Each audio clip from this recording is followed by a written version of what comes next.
Memphis, handa nang i-trade si Morant matapos masuspend? Magulo na sa Grizzlies. Curry, nagliyab ang mga salita matapos makaranas ng dalawang masakit na pagkatalo. Minsang itinuring na susunod na malaking star ng NBA, ang career ni Ja Morant ay nalihis ng landas nitong mga nagdaang season. Karamihan ay dahil sa mga suspensiyong ipinataw sa kanya ng liga at ng Grizzlies mismo. At matapos siyang patawan muli ng isang larong suspensiyo ng Memphis dahil sa pag-uugaling nakasasama sa team, lumilitaw ang tanong, mas mabuti na bang maghiwalay na lang sila?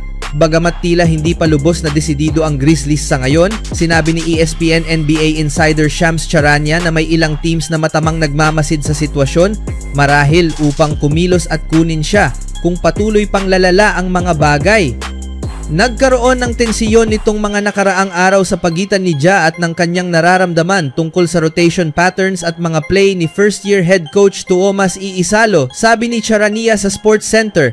Ngunit tuluyang sumiklab ito pagkatapos at habang nagaganap ang pagkatalo nila sa Lakers noong Sabado sa locker room. Nagkaroon ng palitan ng salita sina Morant at Iisalo, kung saan pinuna ni Iisalo ang pamumuno at pagsisikap ni Morant sa harap ng buong team. Habang nakatingin ang mga kakampi at staff, sumagot umano si Morant sa paraang itinuturing ng team na hindi angkop at bastos ayon sa mga source. Sa ngayon, inaasahang babalik siya sa team bukas sa kanilang home game laban sa Detroit Pistons. Nais ng magkabilang panig na lampasan ito at magpatuloy.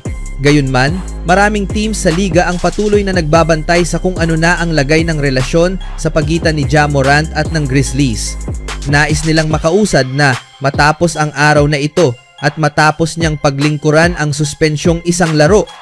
Ngunit magagawa nga ba nila iyon? Batay sa mga nakaraang season ni Morant, tila hindi iyon ganoon kadali.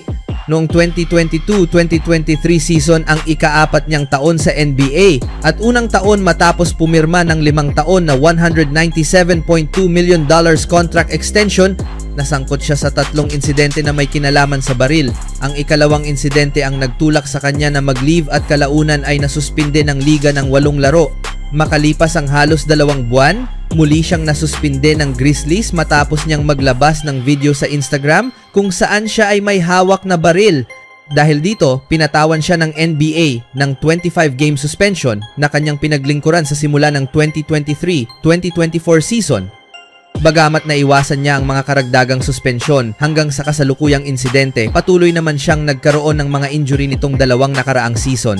Binatikos din siya at binalaan ng NBA matapos siyang gumawa ng galaw na tila baril laban kay Buddy Hield ng Golden State Warriors noong Abril. Pinagmulta rin siya dahil sa kanyang mga komento sa kontrobersiyang iyon, kung saan sinabi niyang wala na akong pakialam. 2 araw bago ang laban kontra Lakers kung saan nakapagtala siya ng 3 for 14 shooting at naiulat na nagkaroon ng banggaan sa kanyang coach, nagpakitang gilas si Morant laban sa Phoenix Suns na may 28 points, 8 rebounds, 7 assists at game-winning basket. Pagkatapos ng laro ngayong araw kontra Toronto Raptors, nakatakdang harapin ng Grizzlies ang Detroit Pistons bukas, kasama na siya sa lineup. Sa kabilang balita, ang lahat ng momentum na naipon ng Golden State Warriors matapos manalo ng 4 sa kanilang unang 5 laro sa loob ng 8 araw ay biglang nawala at naglaho matapos matalo ng 2 beses sa loob ng 3 araw laban sa mga team na kulang sa mga pangunahing players.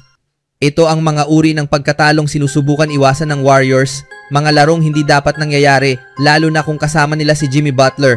Nakatutok sila na magsimula ng malakas upang hindi sila mapilitang habulin ang huling bahagi ng regular season. Ngunit hindi lumabas ang ganitong team sa Milwaukee at Indiana kung saan naranasan nila ang kanilang unang losing streak ng 2025-2026 season. Una, 1 oras bago ang laban, nalaman ng Warriors na Giannis Antetokounmpo ay hindi maglalaro para sa Milwaukee Bucks. Ngunit ang former second round pick ng Warriors na si Ryan Rollins ang naglaro ng pinakamagandang laban ng kanyang career, nagtala ng 32 points sa 13 of 21 shooting, 5 of 7 sa 3-point line, may 8 assists at 1 turnover lang upang talunin ang dati niyang team. Biro ni Steve Kerr matapos ang pagkatalo, parang 0-12 kami nitong mga nakaraang taon kapag hindi naglalaro ang mga star ng kalaban. Pero wala nang halong biro si Kerr nang matalo sila kahapon sa Indiana Pacers na nooy wala pang panalo.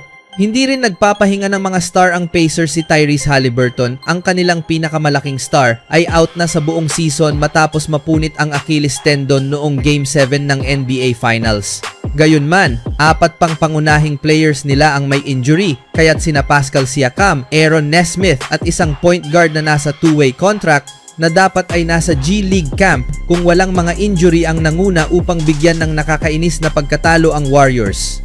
Ang career high performance ni Rollins ang nagsimula ng masamang takbo para sa mini road trip ng Warriors. Sa laban kontra Pacers, lumawak pa ito.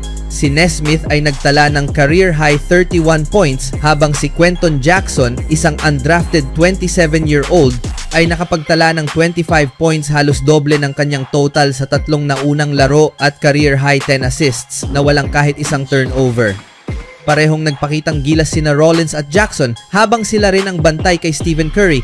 Pagkatapos ng pagkatalo sa Milwaukee, ginamit ni Kerr ang pagod, pisikal at mental bilang dahilan sa mahinang laro, ngunit hindi sang-ayon ang kanyang mga players.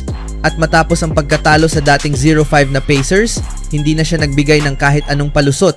Alam naming loaded ang West at parang itinapon lang namin ang 2 laro na kung tututok at maglalaro kami ayon sa kaya namin, dapat ay panalo, sabi ni Kerr. Kailangan naming bawiin yung mga larong yun sa road, pero sa dulo ng season, katulad lang ng 3 nakaraang taon, 1 o 2 laro lang ang diferensya.